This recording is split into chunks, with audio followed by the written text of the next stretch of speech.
The US did very well out of the commercial relationship with China. Huge profits, again, at companies like Apple, like Tesla, etc.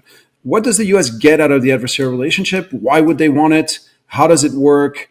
And I don't think this has been properly laid out for either US policymakers or US voters. I'm so glad you start with 2018 because I do think this is a breaking point. And yes, I think that China was completely blindsided when the US banned semiconductors. To be honest, they just weren't expecting it. It was a shot across the bow. And yeah, to your point, I think the leadership in China panicked a little bit. They did think if they're banning us from semiconductors today, tomorrow it could be chemical products, it could be auto parts, it could be anything. And so they decided to essentially, they told the banks, guys, normal loans to real estate, all the money has to go to industry, all the money has to go into developing our own tech system. They also got all the big tech guys in a room and said, guys, the US has declared economic war on us. I know you've been making lots of money, optimizing puppy videos on the internet, and this was great. Well done, you.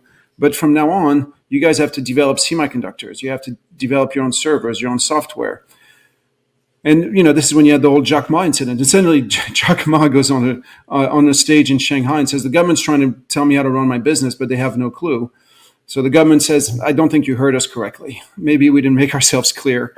Let's have this discussion again. And so there was a mobilization of all resources towards that goal for the past 7 years. And during these 7 years, I think the Western world looked at China and very much, saw the consequent real estate bust. If in the US, the government said no more loans to real estate wouldn't be so hot. So you have a massive real estate bust. And when you picked up your copy of the FT, the Wall Street Journal, whatever else, all you got was the real estate bust for 7 years. And I think we were kind of blind to how quickly China was moving up the value chain on the back of this wave of capital. And by the way, not just money, not just physical capital, also human capital. Because essentially the tech companies were told, stop hiring the best engineers out of Tsinghua and Fudan, the best universities in China, to build video games.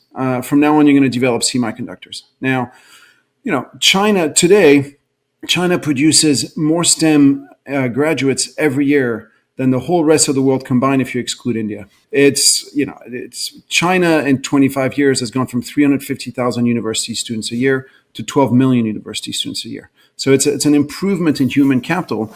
And this human capital is essentially being driven for the past 7 years towards you have to develop our own tech solutions. We have to develop our own industrial solution. We have to completely de-Westernize our supply chains.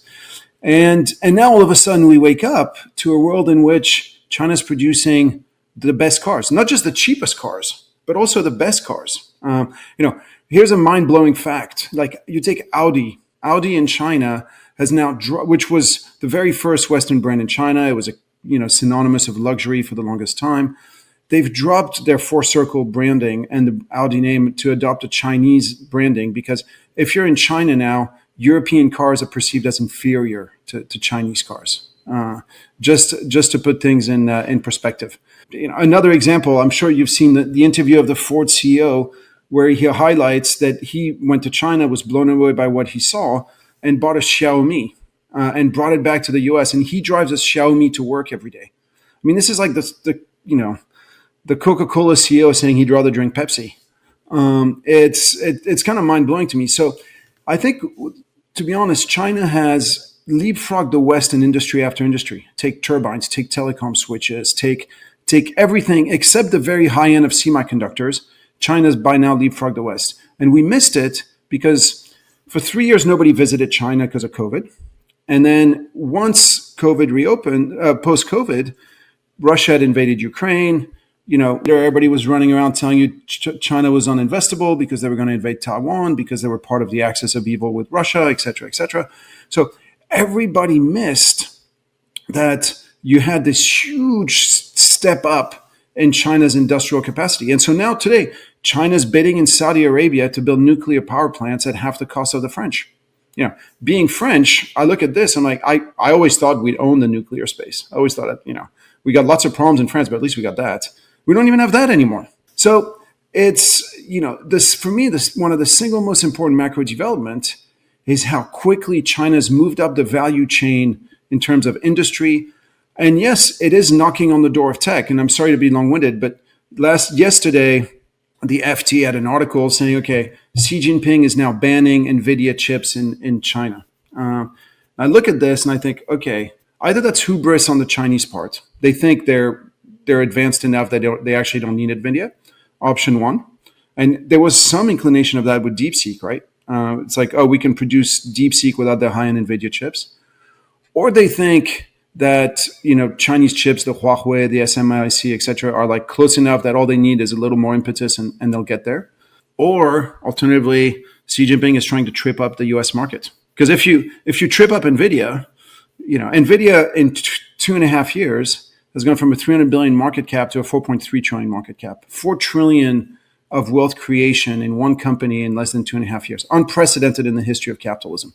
I'm not American, I'm not Chinese, I'm French. The question is, what relationship does the US want to have with China? Is it a commercial relationship or is it an adversarial relationship? And it's not for me to answer. It's for you as voters. It's for US policymakers to answer this. And I think the U.S. really hasn't decided what it wants to do. I think up until 2018, essentially the U.S. was saying, we definitely want a commercial relationship with China. We want to make as much money as possible. And so Apple puts its plants there and Tesla puts its plants there. And Tesla provides the impetus for the EV industry to grow massively in China, et cetera. So up until 2018, the relationship was very clear. This is a commercial relationship. Everybody's trying to make as much money as possible. This is capitalism. Everybody's happy. Everybody works in the same direction. 2018, the relationship shifts. We're no longer commercial. We're now adversarial. And that was reinforced in 21 when Blinken and Sullivan met with their counterparts in Anchorage. Blinken came out of there saying the relationship will be commercial where it needs to be and adversarial where it needs to be, which, if you're China, you're like, well, where does that leave me? It's like, so, where is that line between adversarial and commercial? Can you be both at the same time? When the US had an adversarial relationship with the Soviet Union, it was understood that it was two separate worlds. There was very, very little commercial transactions. Today, if the US really wants to have an adversarial relationship with China, this has massive, massive implications for the U.S. stock markets.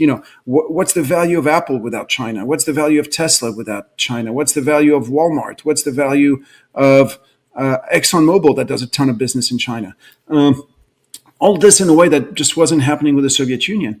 So is an adversarial relationship with China in the U.S.'s long-term interest, to the extent that China is now essentially the biggest trade partner for almost every major market except for Mexico and Canada. If you turn around, if you're the US now and you tell a Brazil or you tell a Chile, perhaps even a Germany or a Turkey, hey, look, it's us or them, they might pick them. This isn't the Cold War all over again. So can the US even afford to have an adversarial relationship with China?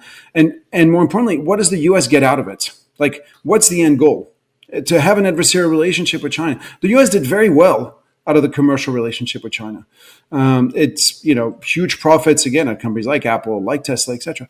What does the U.S. get out of the adversarial relationship? Why would they want it? How does it work? And I don't think this has been properly laid out for either U.S. policymakers or U.S. voters. But again, it's not for me to decide.